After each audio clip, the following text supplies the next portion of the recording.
Bem, olá meus lindos, vamos falar um pouquinho sobre cinética química. Nós vamos ter uma sequência de vídeos referente à cinética, desde a lei da velocidade, os fatores que alteram a velocidade, principalmente a questão de catalisadores.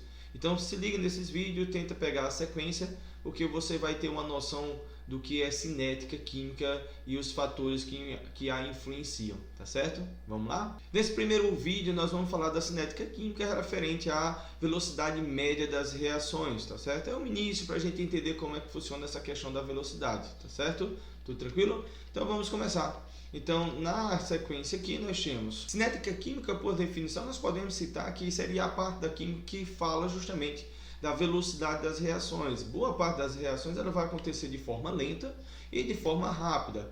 Na forma lenta nós podemos citar o exemplo do diamante, leva milhões de anos aí para ser formado, como também a questão do petróleo, certo? Já de forma rápida nós podemos falar de uma explosão, nós podemos falar do acionamento de um airbag, por exemplo, a liberação do nitrogênio. Tem que ser muito rápida mesmo, o contato do carro com um obstáculo, e você vê que é acionado antes que o corpo, né, da pessoa seja lançado até o volante para-brisa. Então ele tem que ser bem antes. Então tem que ser uma aceleração, tem que ser uma velocidade, uma reação que ocorre em alta velocidade, tá certo?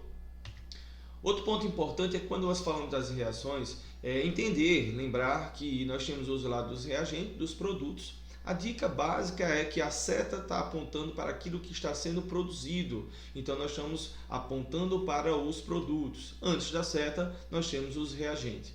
Então, na reação química, para saber justamente a questão da velocidade, nós temos que entender que os reagentes eles vão ser consumidos durante a reação e serão formados os produtos.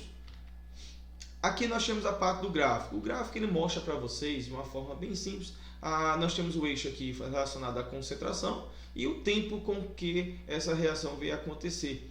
Então você percebe o seguinte, nós temos aí uma curvatura voltada para baixo, né? Se você deixa eu pegar a canetinha aqui para vocês visualizarem, ó. Se você perceber, ó, nós temos aqui, se perceber, ó, nós temos esse gráfico aqui, ó, dando uma baixa, tá diminuindo, né? Não é constante. Chega aqui ele passa a ser constante para ambas as situações.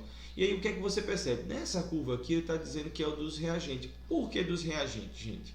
Pensa lá, se os reagentes eles vão ser consumidos durante uma reação química, então a tendência dele é que a sua concentração venha a diminuir, certo? Ao contrário, nós temos os produtos, ó, perceba que são dois produtos. Então, dois produtos eles estão sendo formados, então sai do zero, porque não temos produto. A partir do momento que começa a reação, é que começa a ser produzido, ser formado os produtos, e aí vai aumentar a sua concentração. É claro, vai chegar a um ponto de equilíbrio e constante, tá bom? E aí nós podemos citar a questão da velocidade das reações, a velocidade média, para a gente entender como se fosse na física, tá? Variação de deslocamento dividido pelo tempo, pela variação de tempo. Então pensa o seguinte, nós temos a equação genérica aí, só para ser representativa mesmo. Então nós temos 3A mais B formando 2C. Em função de A, se você for olhar A em relação a B e em relação a C, nós vamos ter a seguinte situação. A velocidade média de A depende da variação de A em concentração, principalmente concentração, para ser mais claro para a gente, dividido pelo tempo com que essa concentração ela sofre essa variação. Já a velocidade média de B é essa concentração, essa variação de B, dividido pelo tempo, e C. O detalhe é que C talvez nem entraria nessa parte do módulo. Perceba que tem módulo aí, ó, tá sempre entre módulos. Por que está sempre entre módulos? Porque se você for olhar, a concentração dos reagentes ele tende a diminuir. Porque à medida que ele vai consumindo, ele vai ficando menor. Então a variação, vocês lembram na física que é o final menos inicial. Então se eu pegar o final, já que é menor o valor, vai dar um resultado negativo, tá? Final menos inicial. Inicial em concentração, por exemplo, nas reações, ele inicia maior para os reagentes e diminui, né? Então seria um sinal negativo. Então, para que não fique negativo, nós colocamos o módulo, já que a velocidade não pode ser negativa, tá bom? Já na questão dos produtos, lá na velocidade média de C, nem necessitaria ter esse módulo, mas para que a gente não esqueça de colocar nos demais, a gente usa o módulo aí, tá certo? E ainda vamos dar alguns exemplos. Imagina essa tabela aí que mostra a concentração de A e o tempo de A. Imagina que no intervalo, ele colocou no intervalo de 0 a 8 minutos. De 0 a 8 minutos, o que aconteceu com essa concentração e qual a velocidade da reação para... Nós vamos pegar a variação que A sofreu durante esse intervalo. Então, o que eu percebo? Foi de 0 a 8. Então, eu tenho que relacionar justamente de 0 a 8. Então, o que eu tenho aqui? 8 é o tempo final, menos o inicial, que é 0. Não precisaria, mas didaticamente fica mais fácil a gente lembrar. Então, nesse intervalo de 8, tá? De 8 segundos, quando chegou em 8 segundos, eu tenho uma concentração de A igual a 0,8, que é a final. Então, coloco menos a inicial. Que foi inicial? Como o intervalo é de 0 a 8, eu vou lá e olho o valor no intervalo, no instante que começou a reação, no instante 0, e você vê que tem 12,8.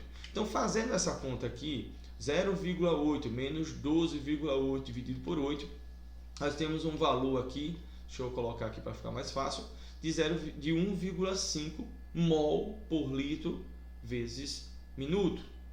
Mol por litro por minuto. Então, o que acontece? É a quantidade, essa velocidade aí justamente é uma quantidade de mol que vai ser consumido durante 1 minuto. Se eu quiser saber a velocidade de B, tá? Imagina um momento, só que no mesmo momento, só que não foi dado. Imagina que não foi entregue aí para vocês o momento, a concentração de B. Eu tenho como correlacionar? Tenho. Por que eu tenho? Porque eu vou usar o seguinte, eu vou usar a equação. Por isso é tão importante você escrever a equação correta, balancear corretamente, porque você vai ter os parâmetros para que você consiga achar a velocidade para cada um dos componentes ali envolvidos, tanto o reagente como o produto. Então pense o seguinte, eu tenho 3A mais 2B formando 2C. Então essa é a relação que nós temos aqui, ó. Se for olhar direitinho, ó, eu pego os coeficientes, tá lá, para o volume de A, para a velocidade média de A, ela está 3. Perceba o seguinte, o que está me dizendo a equação? Que eu tenho 3A para cada um B. Então, o valor de A é 3 vezes maior do que para B. Então, se eu tiver um B, eu preciso de 3A. Até aí de boa? Então, eu coloco 1 aqui, ó. Então, com essa relação aqui, eu posso calcular. Lembrando que eu posso achar para C também, porque C está lá formando sempre 2. Então, o que acontece? No primeiro exemplo, nós encontramos a velocidade média para o elemento, a substância A. Tá?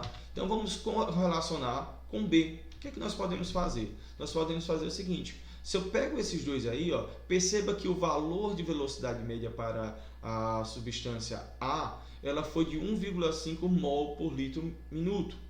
O que acontece, gente? Teoricamente, a gente consegue já achar o valor. Por exemplo, se A é 3 vezes maior do que B, então B é 3 vezes menor. Então, dividiria isso por 3. Matematicamente falando, eu posso deixar mais claro.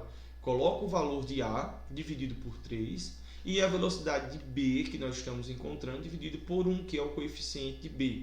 Tá certo?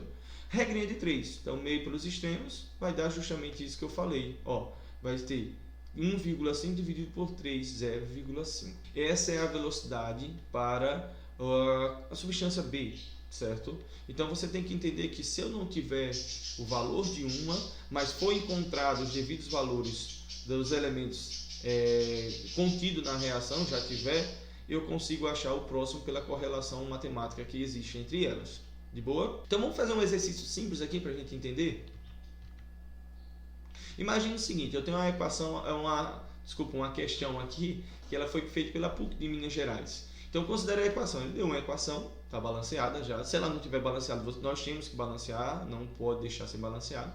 E ele diz o seguinte, admita que a formação de N2 tem uma velocidade média constante igual a 0,05 mol por minuto. A massa de CO2 em gramas formada em uma hora é... Então, perceba o seguinte, ele já deu a velocidade média, não preciso calcular. Deu a velocidade média, certo? A partir dessa velocidade média, ele disse a massa, ele quer saber a massa, perdão, do gás carbônico, né, do dióxido de carbono, em gramas, quando for essa reação tiver sido ocorrida durante um período de 1 hora, então esse intervalo de 1 hora. Aí a primeira coisa que eu tenho que perceber, quando ele me deu a velocidade média, ele me deu por minuto, mol por minuto. Então já sabe que nós no final precisamos transformar. Tudo que viemos a fazer agora no início, nós vamos usar essa velocidade média, mol por minuto. Então tudo vai se dar em minuto. E no final eu tenho que transformar em hora. Tá de boa? Então vamos começar aqui esse processo. A equação foi essa, tá? A equação está aí balanceada. Como ele quer justamente saber essa relação, eu vou colocar o seguinte, ó, a relação de cada um.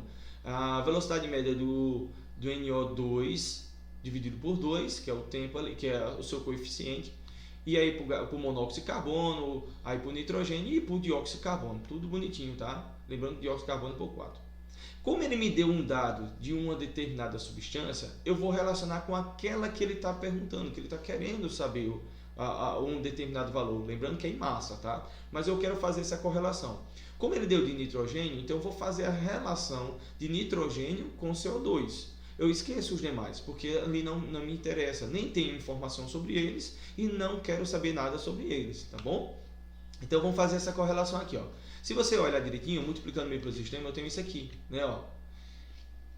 Colocando a relação, como se fosse uma equação, tá? Uma regrinha de 3. Vm, né, a velocidade média de nitrogênio, de N2, corresponde à velocidade média de CO2, tá? Tudo bonitinho. E lógico, 1, né, a quantidade de mols, que é justamente os coeficientes, e 4 para o CO2. Bom, faço isso, multiplicando meio pelos extremos, eu tenho essa equação aqui. Lembrando que a velocidade média do N2 foi dada, que era 0,05. Então eu já poderia ter colocado já na equação. Deixei para colocar aqui no final, mas já poderia ter colocado como regrinha de 3, tá bom? Então tá aí, ó. Quando eu faço a multiplicação de 4 vezes 0,05, ele vai me dar de 0,20 mol por minuto. Lembrando, 0,20 mol por minuto, tá? A questão ela me pediu a quantidade de massa em 1 hora. Perceba que não tem relação agora. Como é que eu faço para justamente fazer essa relação de velocidade, mol por minuto, para massa? Eu preciso encontrar a massa. E lembrando que é em 1 hora, tá? Depois eu ainda tenho que fazer essa alteração, já que eu tenho ainda em minutos, tá bom? O que nós vamos fazer? Nós vamos pensar o seguinte: eu preciso encontrar a massa molecular do gás carbônico.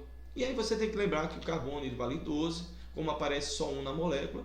O oxigênio vale 16, né, a massa atômica do oxigênio, vezes 2 que aparece na molécula. Quando eu somo tudo, dá 44 gramas por mol. Essa é a massa molecular do CO2. E aí eu consigo correlacionar, porque agora eu já sei a quantidade de gramas. Como eu tenho a velocidade em mol por minuto, e agora eu tenho a massa molar, que é gramas por mol, então eu já sei que 1 mol tem 44 gramas de CO2. E aí fica fácil para mim. Então 1 mol tem 44 gramas corresponde a 1 mol de CO2.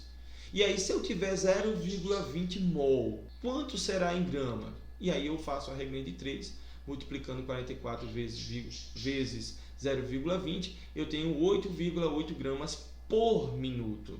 E aí vem um detalhe, cada minuto eu tenho 0,8 gramas sendo produzido. E aí, lógico, eu vou ter que saber em 1 hora. Então é só fazer aquela relação. Eu multiplico por 60, porque cada 1 hora tem 60 minutos. Então vamos fazer isso aqui. Então se 8,8 corresponde a 1 minuto, então em 60 minutos eu terei uma quantidade de massa igual a 528 gramas. Lembrando que isso aí durante 1 hora, tá? E aí, lógico, voltando à questão, perceba que a questão ela tem lá as alternativas e a letra E é a que corresponde a esse valor. Beleza? Então fica aqui a primeira parte falando de velocidade média. Não esqueça que quando eu falo de velocidade média, eu estou falando justamente a relação que ocorre entre os reagentes e os produtos. Nos próximos vídeos nós vamos falar de algumas outras particularidades de cinética química, tá? Até mais.